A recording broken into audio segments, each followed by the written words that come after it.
Paid subscriptions suck. How did companies somehow make paying monthly bills cool? Do you even know how much you pay in subscriptions a month? I have no idea. The subscription economy is going to make our future a whole lot worse. We are merely in the first inning of a world where corporations control every aspect of your life and they can shut it off in an instant. To find out how subscriptions are getting out of control, we first need to understand how and why they exist. The subscription economy is like an unlimited buffet of food. You think you're getting a great deal and a far greater variety of options, but the truth is, you're probably getting ripped off. Think about it. How does an unlimited buffet make any money? They have a few tricks to make you think that you can beat them. At a buffet, you first pass the delicious cheap fillers such as French fries and pasta, and at the very end, while your intentionally tiny plate is already full, only then do you pass the more expensive options such as steak. All you can eat! All you can eat! All right, when you're ready, take this plate over.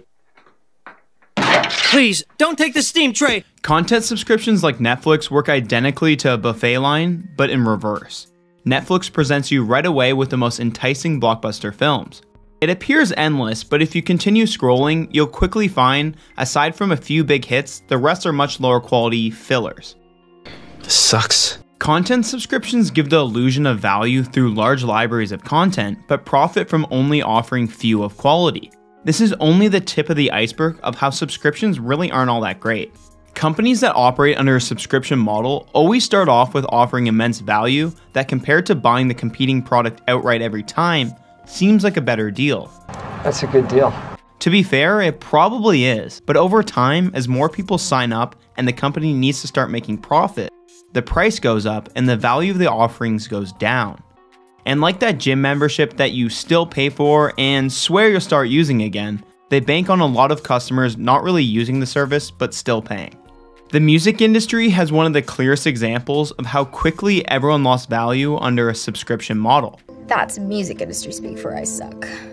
In the 1980s, your favorite band may have made up a very significant portion of their income from album sales. In the early 2000s, under rising threat of digital piracy from sites like Napster and LimeWire, iTunes then came along and offered the ability to buy any song for 99 cents. If you only wanted to listen to a couple songs of an album, instead of paying $10 for the entire thing, you could pay $1 or $2 to get only the songs you really wanted to hear. While some bands may have benefited from more people being able to afford their music, oftentimes the band received less, as they're now receiving a fraction of what they used to due to Apple taking a cut and people no longer paying for the full album. It's called Sounds of Seduction, and it's available on iTunes. Alright, whatever. Boo-hoo, poor bands. I guess I'll just need a tour more. You might be thinking that the consumer won, as now they have cheaper options for music. You're right, they did. Then Spotify rolled around and said, why even pay per song? How about a flat fee and you can listen to any song as much as you want? Spotify me, bro. Consumers thought, well, if a song costs $1 and the Spotify subscription costs $8, then I only need to add 8 new songs a month to my music library for Spotify to be worth it. The algorithm itself that suggests new music has got to be worth something as well. 2 + 2 is 4, -1, that's 3, quick maths. But what you'll find over time is that many users initially build new music libraries and see incredible value in the subscription model. But over time, once their music library is more mature, they slow down the amount of songs that they add. Let's say you go a month without adding any new songs. Well, you still need to pay the $8 monthly fee. That's like repaying for songs you already bought. That's where the biggest problem of the subscription model is. You forfeit ownership. Imagine no possessions. Basically, in this new economy, you'll never own a product, but always be a user. If you wanted to edit a picture using Photoshop, you used to be able to buy the product outright and be able to use that version with some updates forever.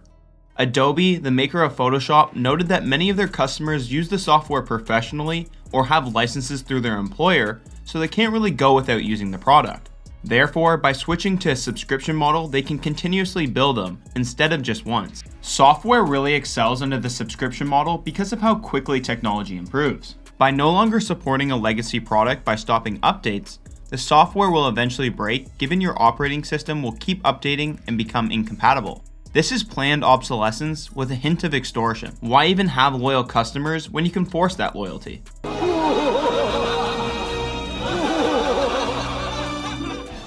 You think that's bad? Just wait a few more years. You might have seen BMW start selling heated seat subscriptions for $18 a month. Move over, Candy Crush and Fortnite. Microtransactions are now in the big leagues.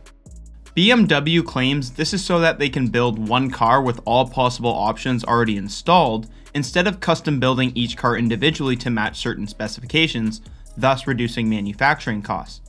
What they really mean is that if you can afford a BMW, you can afford to be nickeled and dimed a little bit more. That's great. You want a BMW? Yeah, can you tell? While transactions for your car may be pretty annoying, the future of car ownership is already going down the subscription path. With the rise of electric vehicles, it's becoming arguably harder for third-party mechanics to repair these cars. Much of the technology is proprietary, and car manufacturers are doing everything that they can to discourage tinkering with it. They have even gone so far as to lobby the government against the right to repair.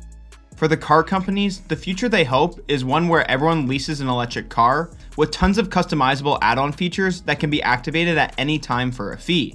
Nobody will own a car, and therefore you lose the right to repair it through third parties. The last problem with subscriptions is exclusivity.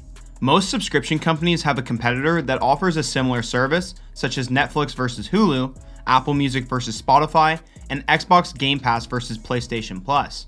To differentiate themselves, these companies will offer exclusives, such as a TV show like Stranger Things only on Netflix, or the Joe Rogan podcast only available on Spotify. Most people don't subscribe to more than one subscription company in the same category, so the result is that you end up missing out on a lot of great content. The alternative is to pay a ridiculous amount to have the freedom to choose any content you want, but that's just like how you used to be able to, pre-subscription economy. The whole point of this country is if you want to eat garbage, balloon up to 600 pounds, and die of a heart attack at 43, you can. You are free to do so.